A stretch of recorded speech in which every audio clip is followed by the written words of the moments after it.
खुलुमबाय बे समाव बड'लेण्ड इंखं टेलिभिजननि स्टुडिअ'आव आंनि हा ब्रह्म दिनैनि गाहाय रादाबफोर दङ।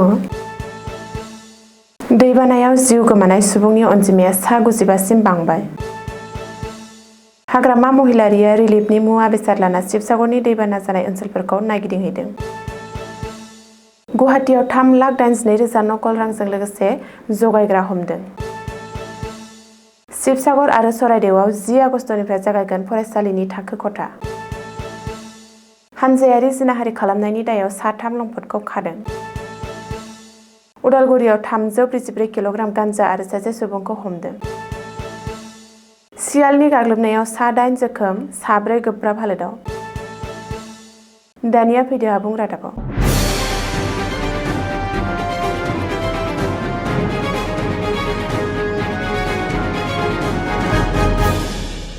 खर'सा आसामाव गोब्राब दैबानाया एसे रानलांबायब्लाबो थासारिया दासिमबो सरासनस्रा जाफिनाखै। दैबानायाव मोगा-मोगि जानांनाय आरो सैसोनांनाय सुबुंफोरनि दुखु दाहाया दासिमबो जोबनानै थाङाखै। माखासे सुबुंफ्रा रैखाथि बादानिफ्राय गावबा गावनि न'आव थांफिनबाय, नाथाय सिमांनि न'आ दा गासैबो थेर-बेथेर, निजोम, लाथिख' आरो जानजिसे गाहाम हाब्रु। दा बेयो दैबानाजों मोगा-मोगि जानांनाय सुबुंफोरनि थाखाय मोनसे गेदेर जेंना जानानै नुजादों। बेनि गेजेरावनो गोब्राब दैबानायाव जिउ गोमानाय सुबुंफोरनि अनजिमाया सा 95सिम बांबाय। बुधबारखालि आरोबाव सा6 सुबुंनि गोथैसह बोखांनो हानायखौ लाफाना जिउ गोमानायनि बिबाङा सा 95सिम बाङो होननानै Assam state disaster management authority सुंद'यै ASDMA नि सुलुङाव फोरमायदों। मख'नो गोनांदि खर'सा आसामनि मोनब्रै जिल्ला शिबसागर, चराइदेव, जरहाट आरो गलाघाटखौ लाफानानै दिनै रायजोनि गासै मोन 14 जिल्लायाव दैबाना लोमसावनायनि खौरां मोननो हादों। गोब्राब अखा हानाय आरो नसुं हादर भुटाननिफ्राय दै हगारहरनायनि जुनै जादों बे दैबानाया।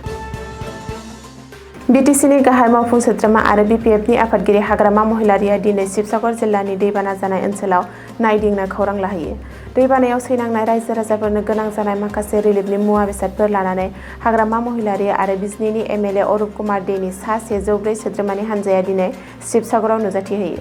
हाग्रामा महिलारिनि हान्जाखौ दिनै फुङावनो शिबसागरनि MLA अखिल गगैया बरायो आरो बटआव दैखांनानै दैबाना जानाय ओनसोलाव लानानै थाङो। हाग्रामा महिलारिया खौरांगिरिजों मोगा-मोगियाव फोरमायनाय बायदिब्ला गावनि दैदेननायाव शिबसागराव दैबानानि खौरां लानो दावबायनाय BPF आरो BJP-नि हान्जाया अनसुंथाइ होनो थाखाय माखासे मुवा बेसादफोरखौ लानानै थांदों। हाग्रामाया जालाखार जानांनाय रायजोफोरनि थाखाय लांनाय रिलिफनि मुवा बेसादफोरा जादों 10,000 बेडशीट, 10,000 मुसारि, 10,000 फेनेल बथल, 10,000 थफ्ला ब्लिचिं पाउडार आरो गुबुन गुबुन। मख'नो गोनांदि शिबसागर जिल्लायाव थांनानै दैबानायाव मोगा-मोगि जानांनाय सुबुंफोरनो थोंजों मदद होनायनि थाखाय शिबसागरनि MLA अखिल गगैया हाग्रामा महिलारि आरो बिनि हान्जाखौ साबायखर बावो। आरो शिबसागरनि रायजो राजाफोराबो क'क्राझारनिफ्राय थांनाय हान्जाखौ बाख्नायो होननानैबो बुङो। बबेखानि दैबानाजों सैनांनाय सुबुंफोरनि थाखाय बेडशीट, मुसारि, गुदि साखोन-सिखोन खालामग्रा मुवाफोर आरो रिलिफनि गुबुन मुवाफोर लाबोबाय। मानोना शिबसागर सोहोरा दासिमबो आबुङै दैनि सिङाव दं, बेनिखायनो बे मददआ गोहोम गोग्लैनाय सुबुंफोरनि थाखाय गोबां ओंथि गोनां जागोन होननानैबो अखिल गगैया बुंदों। गुवाहाटी नोगोरमायाव गोबांथार बिबांनि नकल रांजों लोगोसे सा3 नकल रां जगायग्रा हमजादों। गुवाहाटी नोगोरमायाव नकल रांनि फालांगिया बांनायनि सायाव बांगासिनो। बेखौ होबथानो थाखाय खुंथाय आरो पुलिस बिफाना गोख्रों राहा लादों। बेनि गेजेरावनो साहा गुवाहाटीआव पुलिसआ 3,82,000 नकल रांजों लोगोसे नकल रां जगायग्रा मोनसे हान्जाखौ हमनो हायो। बबेखानि हमजानाय सा3 नकल रां जगायग्राखौ चिन्मय कलिता, रशिद आली आरो महम्मद साहिल आली होननानै सिनायथिदों। नोगोरमा पुलिस आरो जायगानि सुबुंफोरा नकल रां जगायग्राफोरखौ हमनो हायो। नकल रां जगायग्राफोरा खारलांनो नाजादोंमोनब्लाबो पुलिस आरो जायगानि सुबुंफ्रा होसो-होसो हमो सा3 सुबुंखौ। नकल नम्बर प्लेट लगायनाय गंसे गारिजों लाबोखुमादोंमोन नकल रांफोरखौ। रिपर्ट बायदिब्ला नकल रांनि सा3 फालांगिरिया साहा गुवाहाटी पुलिसनि जिम्मायाव दं आरो पुलिसआ बिनि सायाव बांसिनै मिथिनो थाखाय जेरा खालामदों। गोब्राब दैबानायाव मोगा-मोगि जानांनाय खर'सा आसामनि शिबसागर आरो चराइदेव जिल्लायाव फरायसालिफोरखौ फैगौ 10 आगस्तनिफ्राय खुलिफिनसिगोन आरो थाखो खथाया जागायगोन। बे गेदेर बाथ्राखौ फोसावदों सोलोंथाइ मन्थ्रि डक्टर रनज पेगुआ। सोलोंथाइ मन्थ्रिया बुंनाय बायदिब्ला दैबानानि थाखाय माखासे फरायसालिफोरखौ दासिमबो खुलिफिननो हायाखैब्लाबो आरो थाखो खथाया जागायाखैब्लाबो फरायसाफोरनि इयुनखौ नोजोर होनानै सोरखारा गुबुन गुबुन राहा खालामना फैगौ 10 आगस्तनिफ्राय थाखो जगायनो एबा फरायसालि खुलिफिननो थिरांथा लादों।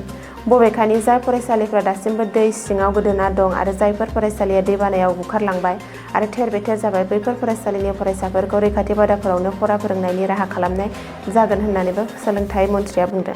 बेनि अनगायैबो जायफोर फरायसालियाव फरा फोरोंनाय आरो थाखो खथा जागायनायनि खाबु जागोन, बेफोराव खाथि-खाला फरायसालिनि फरायसाफोरखौ लाबोनानै फोरोंनायनि राहा खालामगोन। काछार जिल्लायाव मिज'रामनि सानै आइजोखौ लांखारनायनि उनाव हानजायारि जिनाहारि खालामनायनि दायाव पुलिसआ साथाम लंपटखौ खायो। अजद होनाय बायदिब्ला थांनाय 4 आगस्तनि मोनायाव आमजाद हुसेन, रिंकु दास आरो साद्दाम हुसेन मुंनि साथाम लंपटआ मिज'रामनि कलासिब जिल्लायाव थानाय सानै आइजोखौ बलेर' गारिजों धलाईनि पाकयबिलसिम लानानै थांनायनि उनावनो बे जाथाया जादों।